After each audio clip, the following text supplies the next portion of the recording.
looked at me and said, let's never grow up. I told you, honey, all I wanna do is stay up with you.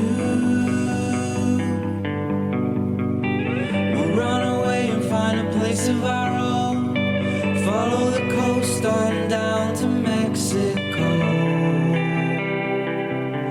into the blue. So if you wanna go sometime, just say you'll keep me at your side. Qu'est-ce que l'aubergiste a de nouveau? Ou bien, je pourrais dire, qu'est-ce que j'ai goûté de nouveau? Vous me connaissez, je suis un peu fouineux, j'aime ça essayer plein de choses. Et j'ai des gens autour de moi qui sont aussi curieux et qui aiment ça essayer toutes sortes de produits, toutes sortes de vins, toutes sortes d'alcool. Et ça, c'est les derniers, comment dire, c'est une petite liste, là, que c'est mes derniers, les dernières choses que j'ai goûtées puis que j'ai aimées. Parce que je vous parle toujours de qu'est-ce que j'aime. Des fois, je suis rarement déçu, mais des fois, je suis un peu déçu et je ne vous en parle pas. Mais là, vraiment, c'est des choses que j'adore. J'aime ça, vous partager ça, que j'adore. Et c'est toujours plaisant de découvrir des vins à très bas prix quand tu bois ce vin-là, tu te dis, coudonc, je pourrais aller en racheter demain. C'est très bon. T'es content. Le prix est intéressant, le vin est intéressant. Et je connaissais ce vin-là depuis longtemps, mais je n'y avais jamais goûté. Le Castillo de Montserrat. Castillo de Montserrat. C'est un grenache vraiment intéressant, à très, très bon prix. Un genre de petite bombe de cerises épicées. C'est très, très typique grenache qui vient de la vallée de l'Èbre, dans le nord de l'Espagne. Donc, moi, j'ai adoré vraiment ce vin-là, avec un spaghetti, un spaghetti sauce à la viande, un peu épicé, là. Ça peut être extraordinaire. Ça fait un super duo. Castillo de Montserrat, ça fait un bon lunch à bon prix. Il y a aussi la version vieille vigne, qui est, on va le dire, aussi bon que le régulier. Vieille vigne, légèrement un petit peu plus sucré, mais c'est un Castillo de Montserrat parfait. Vraiment, là, c'est vraiment bon. J'adore ce vin-là. C'est vraiment une belle découverte pour moi. Puis c'est à bon prix. Pour les bulles, vive le cava. Vive le cava, c'est mon côté, c'est mon petit côté espagnol, le cava. Et là, on se rend en Catalogne. On se rend à peu près à 1 heure à l'ouest de Barcelone, dans le Penedès. Et tout le monde connaît. On connaît tout. Il y a la grande maison Pérez Balta qui a au-dessus de 200 ans d'histoire. Et c'est les maîtres. Hein. Les Catalans, c'est les maîtres du cava. Vraiment, là, c'est eux autres, c'est les maîtres. Et ils ont, le Pérez Balta, c'est très, très connu un peu partout dans le monde. Les bouteilles sont entreposées jusqu'à 10 mètres sous terre pour les grands cava qui peuvent, on va le dire, qui peuvent compétitionner facilement. Les grands cava, ça peut compétitionner les champagnes. Et tout le monde apprécie les bulles rosées. Le plus connu, on le sait, c'est le Pérez Balta rosé régulier que tout le monde connaît. C'est un excellent rapport qualité-prix. Mais j'ai goûté, lui je le connaissais, mais j'ai goûté ma nouveauté en fin de compte, c'est le Pérez Balta cousiné. Lui est à la base de Xarel-lo. C'est un cépage presque inconnu. Le Xarel-lo, inconnu, mais c'est un cépage extraordinaire, pour faire des cavas. C'est le secret des cavas catalans. C'est incroyable. C'est une grappe qui donne très, très...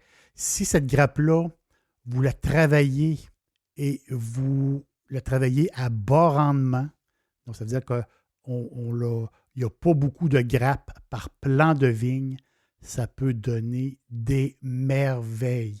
Et c'est un cava ça va donner des cavas très minérales, très digestes, avec arôme un peu de fleurs. Le Blanca Cousiné de Pérez Balta, je vous le garantis, là. C'est une perfection. C'est une bouteille pour deux. C'est une bouteille pour les amoureux. Vous allez vraiment adorer.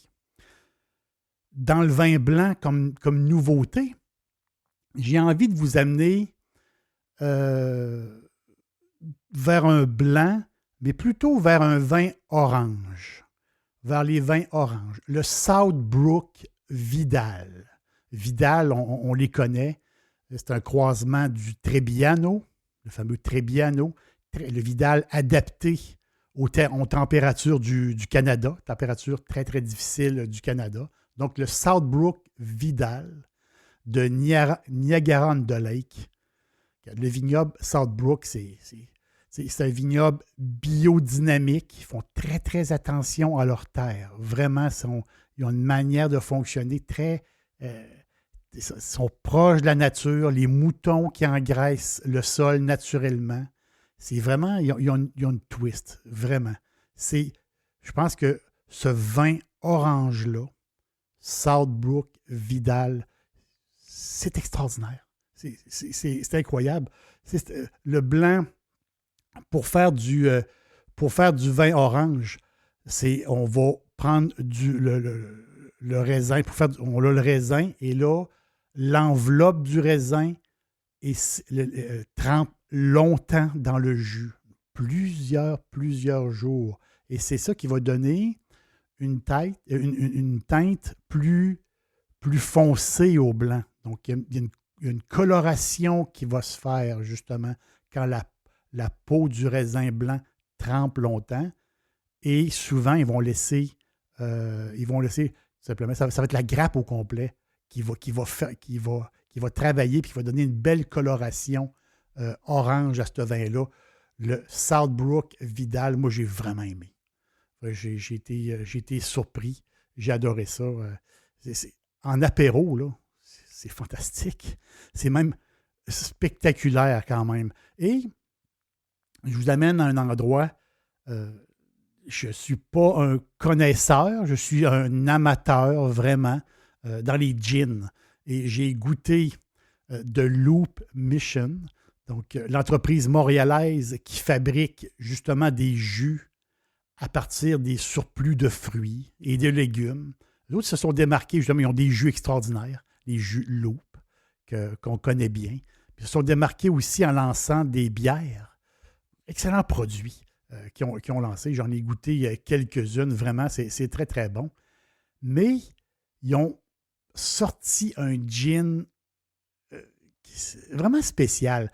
Des retailles de pommes de terre qui vont marier ça avec de la lime et du gingembre.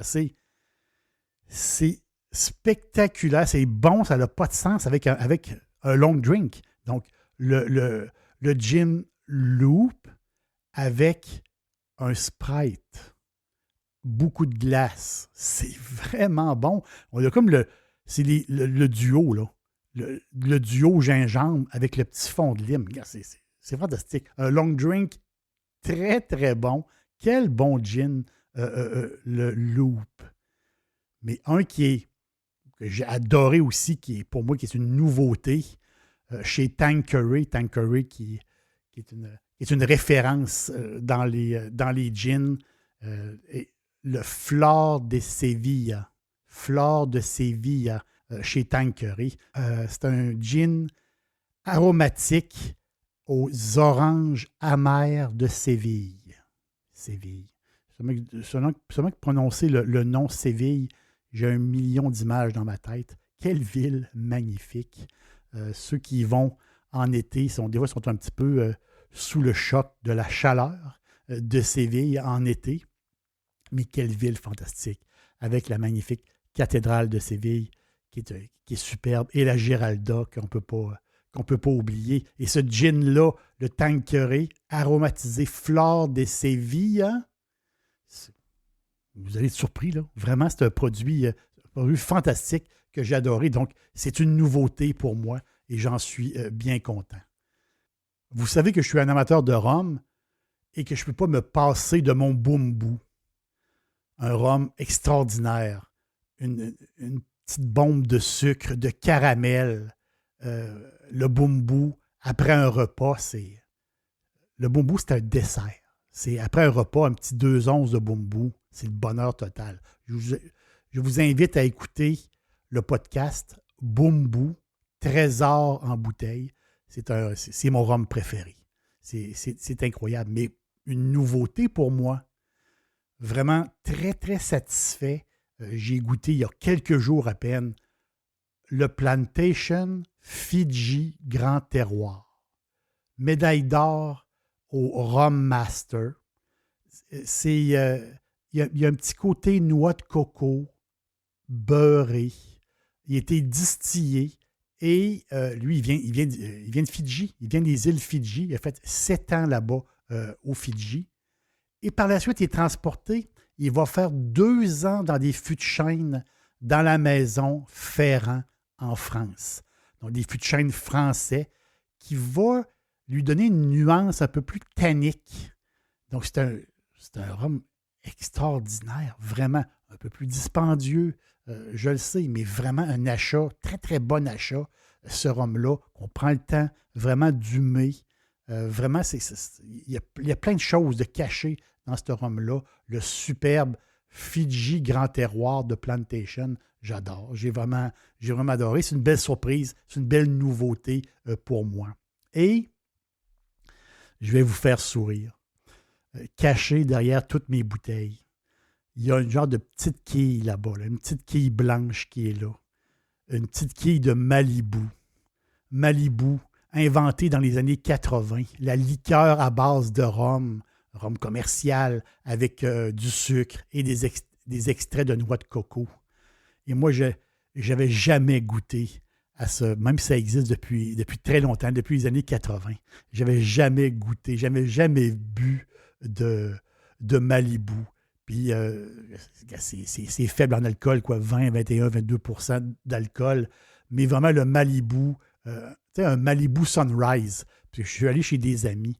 Ils m'ont fait un Malibu. Il faisait soleil, il faisait beau. Ils m'ont fait un Malibu Sunrise. Puis j'ai trouvé ça extraordinaire. Et pour moi, c'est un produit qui existe depuis très longtemps. Et pour moi, c'était une nouveauté. Et j'ai adoré. Donc, dans mes nouveautés personnelles, Malibu, ça m'a fait beaucoup sourire. Stay young with you. Soyez curieux. Et quand on est curieux, on goûte plein de nouveaux produits. Des fois, il faut prendre les risques un peu. Et on découvre vraiment des trésors. C'est vraiment le fun. Je vous souhaite un apéro extraordinaire. Je vous souhaite un souper extraordinaire. Et on est bien ensemble. À la prochaine.